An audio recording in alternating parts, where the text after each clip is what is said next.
ಮಹಾವಿಷ್ಣುವಿನ 10 ಅವತಾರಗಳಲ್ಲಿ ಪ್ರಥಮಾವತಾರ ಮತ್ಸ್ಯ.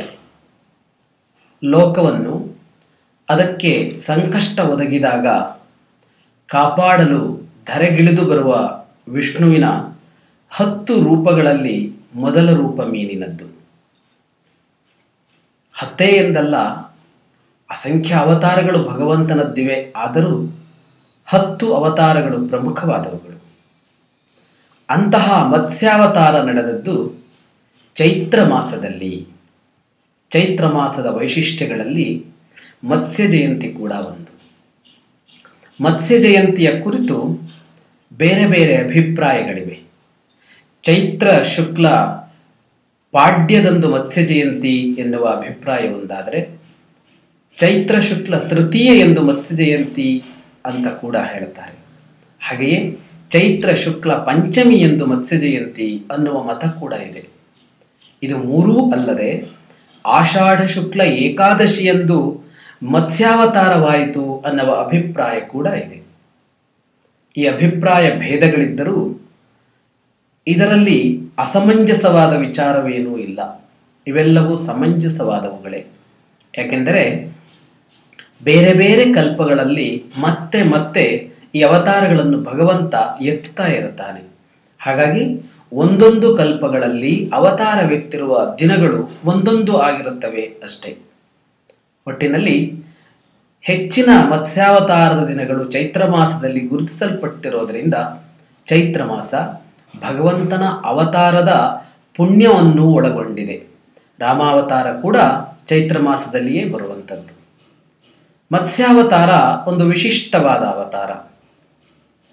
ಸೃಷ್ಟಿಕರ್ತ ಬ್ರಹ್ಮನ 4 ಮುಖಗಳಿಂದ ಹೊರಹೊಮ್ಮುತ್ತಾ ಇದ್ದಂತಹ ವೇದಗಳನ್ನು ಪ್ರಳಯ ಕಾಲದಲ್ಲಿ ಸೃಷ್ಟಿಕರ್ತ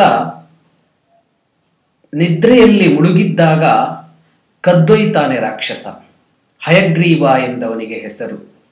ಸೋಮಕ ಎಂದು ಕೂಡ ಅವನನ್ನು ಕರೀತಾರೆ. ಅಂತಹ ಹಯಗ್ರೀವ ವೇದಗಳನ್ನು ಕದ್ದೊಯ್ದಾಗ ಅವುಗಳನ್ನು ಮೇಲೆತ್ತಲು, ಅವನಿಂದ ವೇದಗಳನ್ನು ಉಳಿಸಲು, ಲೋಕಮುಖಕ್ಕೆ ವೇದಗಳನ್ನು ಮತ್ತೆ ಅನುಗ್ರಹಿಸಲು ಮತ್ಸ್ಯಾವತಾರವಾಯಿತು. ಮತ್ಸ್ಯಾವತಾರದ ಕಥೆ ಬಹಳ ರೋಚಕವಾದದ್ದು. ಸೂರ್ಯನ ಪುತ್ರ ಮನು, ವೈವಸ್ವತ ಮನು ತಪೋನಿರತನಾಗಿರುತ್ತಾನೆ. ತಪೋನಿರತನಾದ ಆ ಸಂದರ್ಭದಲ್ಲಿ ಒಂದು ದಿನ ಅವನು ಅರ್ಘ್ಯ ಪ್ರದಾನ ಮಾಡ್ತಾ ಇದ್ದಾಗ ಅವನ ಕೈಗಳಲ್ಲಿ ಪುಟ್ಟ ಮೀನೊಂದು ಸೇರಿಕೊಳ್ಳುತ್ತೆ. ಆ ಮೀನು ಜಲಚರಗಳಿಂದ ನನ್ನನ್ನು ಕಾಪಾಡು ಅಂತ ಕೇಳುತ್ತೆ. ಕರುಣೆದೋರುವ ಮನು ಅದನ್ನು ತನ್ನ ಕಮಂಡಲುವಿನಲ್ಲಿಡ್ತಾನೆ. ವಿಚಿತ್ರ ಅಂದರೆ ಅದು ಬಹಳ ಬೇಗ 16 ಅಂಗುಲಗಳಷ್ಟು ದೊಡ್ಡದಾಗಿ ಬೆಳೆದು ಬಿಡುತ್ತೆ. ಕಮಂಡಲು ತುಂಬಿದ್ದನ್ನು ಕಂಡ ಮನು ಅದನ್ನು ಇನ್ನೊಂದು ದೊಡ್ಡ ಪಾತ್ರೆಗೆ ಹಾಕುತ್ತಾನೆ. ಅದು ಅಲ್ಲಿಯೂ ದೊಡ್ಡದಾಗಿ ಬೆಳೆಯುತ್ತೆ. ಹೀಗೆ ಪಾತ್ರೆಗಳೆಲ್ಲ ಮುಗಿದ ಮೇಲೆ ಅದನ್ನು ಒಂದು ಪುಷ್ಕರಣಿಯಲ್ಲಿ ಇಡ್ತಾನೆ. ಆ ಸರೋವರವನ್ನೂ ಬೆಳೆದು ತುಂಬತ್ತೆ ಅದು. ಅಲ್ಲಿಂದ ಅದನ್ನು ಕೊಂಡೊಯ್ದು ಗಂಗಾ ನದಿಗೆ ಸೇರಿಸ್ತಾನೆ ವೈವಸ್ವತ ಮನು. ಆ ನದಿಯನ್ನೂ ಕೂಡ ವ್ಯಾಪಿಸಿ ಬಿಡುತ್ತೆ ಮತ್ಸ್ಯ. ಅಲ್ಲಿಂದ ಅದನ್ನು ಸಮುದ್ರಕ್ಕೆ ಸೇರಿಸ್ತಾನೆ ಮನು. ಸಮುದ್ರ ಸೇರಿಸುವಾಗ ಹೇಳ್ತಾನೆ, ನೀನು ಸಾಮಾನ್ಯವಾದ ಒಂದು ಜೀವಿಯಲ್ಲ, ಒಂದು ಪ್ರಾಣಿಯಲ್ಲ, ಹೇಳು ನೀನು ಯಾರು ಅಂತ. ಆಗ ಮತ್ಸ್ಯ ಹೇಳುತ್ತೆ, ಇನ್ನೊಂದು ವಾರದಲ್ಲಿ ಮಹಾಪ್ರಳಯ ಸಂಭವಿಸಲಿಕ್ಕಿದೆ. ಅದು ಜಲಪ್ರಳಯ. ಎಲ್ಲೆಡೆ ನೀರು ತುಂಬಿ ಹೋಗುತ್ತೆ. ಆಗ ನಿನಗೊಂದು ಕರ್ತವ್ಯವಿದೆ. ಮುಂದಿನ ಸೃಷ್ಟಿಯನ್ನು ಸೃಷ್ಟಿಸಿ ಮುಂದುವರಿಸುವ ಜವಾಬ್ದಾರಿ ನಿನ್ನದು. ಹಾಗಾಗಿ ನೀನು ಸೃಷ್ಟಿ ಬೀಜಗಳನ್ನೆಲ್ಲ ಒಗ್ಗೂಡಿಸಿಕೊಳ್ಳಬೇಕು. ಒಂದು ನಾವೆಯನ್ನು ನಿರ್ಮಾಣ ಮಾಡಿಕೊಳ್ಬೇಕು. ಆ ನಾವೆಯಲ್ಲಿ ಈ ಸೃಷ್ಟಿ ಬೀಜಗಳನ್ನು ಇಟ್ಟುಕೊಂಡು ಸಪ್ತರ್ಷಿಗಳನ್ನು ಕೂರಿಸಿಕೊಂಡು ಪ್ರಳಯ ಬಂದಾಗ ನೀನು ನೀರಿನಲ್ಲಿ ಕಾಯ್ತಾ ಇರಬೇಕು. ಆ ನಾವೆಗೊಂದು ಹಗ್ಗ ಕಟ್ಟಿರಲಿ ಅಂತ ಹೇಳಿ ಸಮುದ್ರದಲ್ಲಿ ಮುಂದುವರಿಯತ್ತೆ ಮತ್ಸ್ಯ. ಹಾಗೆಯೇ ಆಗತ್ತೆ. 7 ದಿನ ಕಳೆಯುವಾಗ ಮಹಾಪ್ರಳಯ, ಜಲಪ್ರಳಯ ಸಂಭವಿಸುತ್ತೆ. ಮನು ಮತ್ಸ್ಯದ ಮಾತಿನಂತೆ ನಾವೆಯನ್ನು ಸಿದ್ಧಗೊಳಿಸಿಕೊಂಡಿರುತ್ತಾನೆ. ಆ ನಾವೆಯಲ್ಲಿ ಸೃಷ್ಟಿ ಬೀಜಗಳನ್ನು ತುಂಬಿಕೊಂಡು ಸಪ್ತರ್ಷಿಗಳನ್ನು ಕೂರಿಸಿಕೊಂಡು ನೀರಿನಲ್ಲಿ ಇರ್ತಾನೆ ಅವನು.